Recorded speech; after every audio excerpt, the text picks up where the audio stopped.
मेरे सतगुरु जी तुसी मेहर करो। मैं दर तेरे ते आई हुई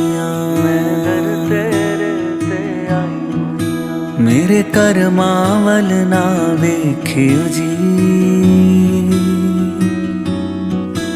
मैं कर्मा तो शर्माई हुई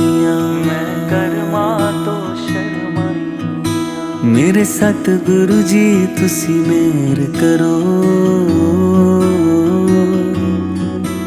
मैं दर तेरे ते आई हुई जो दर तेरे ते आ जांदा ओ असल खजाने पा जांदा। मैनू भी खाली मोड़ी ना